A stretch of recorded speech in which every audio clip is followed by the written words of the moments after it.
Welcome back in this segment of our show, brought to you by Stern AG. You see their phone number right there. In terms of financial advice, there's none better. Founded in 1901, Stern AG is a privately owned brokerage firm. You've had all kinds of consolidation of those firms over the years, and yet Stern AG has remained privately owned. They've done so by serving their clients in ways that other firms can't or won't. You can call Stern AG to discuss your financial future. This week, they can help you with it. Stern AG, right here in Knoxville. All right, back with Jimmy, Bob, and David. Time for the lightning round. By the way, I just wanted to point out, if we could cut to the shot of Jimmy and Bob here. If anybody at home wondering, the Sports Horse Hall of Finks is what's behind them. That would be Lane Kiffin, Tyler Bray, and now our friend Arian Foster, the Sports Horse Hall of Finks. Okay, question number one, guys. I didn't want anybody at home wondering what that was. Who is the best team in the SEC right now? Alabama won. They struggled for about 3 quarters and then blew out Colorado State. Georgia struggled with North Texas a little bit. LSU looked good early and then had to withstand kind of a run by Auburn. Who's the best team in the SEC right now? David? Yeah, I'm going to have to stick with the reigning champs for now with Alabama. I mean, look, I know that Texas A&M gave them a lot of trouble and put a lot of yardage up on them, but it's Johnny Football. He's a pretty good player. But they still pulled it through and were able to get the win.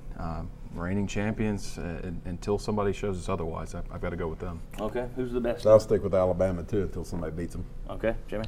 I'm going to stick with them because I think they've got the most impressive win. They beat A&M at Kyle Field. Now, they haven't looked good in some other games, but still, that's the best win. Georgia over South Carolina is probably the second best win. Okay. I like all those teams. I think LSU is the sleeper. I really do. I do, too. All right, Auburn.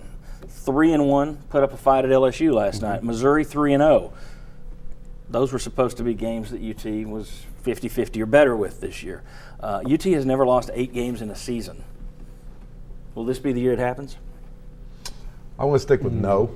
I think Tennessee will still win at least 5 ball games, and you kind of got to grade Tennessee a little bit on the curve. I mean, they played Oregon, Missouri hasn't.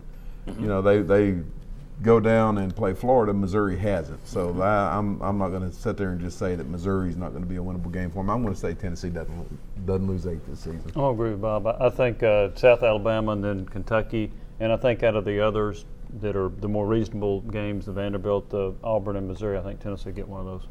Same. For sure. Same. I mean, most people predicted 6-6, and can we honestly say what we've seen so far, did we not expect it?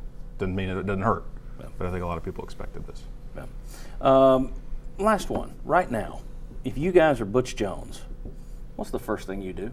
Jimmy Hyams.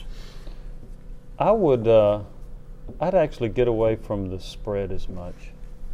I'd probably go with more tight ends and line up and just start running the football more, because I don't think the passing game is where it needs to be, and I think you could at least help the run game. So I wouldn't go as much with spread in the field. An interesting thing. Urban Meyer, his first year, ran a spread, had Chris Leak at quarterback. They were able, and Butch Jones said, we can throw out of this formation. We don't have to have a running quarterback to make this work. And Florida didn't. They went 8-5 the first year with Chris Leak. But you do have to have a passing quarterback. And Tennessee doesn't have that. They don't have the running quarterback, they don't have a passing quarterback. So I agree with you. It might be time to scrap it and do something else. Bob? I really don't think there's a whole lot they can do in the framework of this season. I think it's just make sure you keep your recruiting class together. I mean, I think what you've got's what you've got. Okay. Recruit.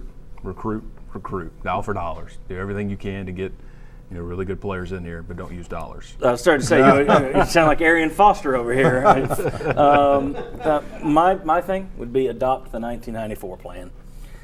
Let Justin Worley start these games as Todd Helton did in '94. Burn the red shirts.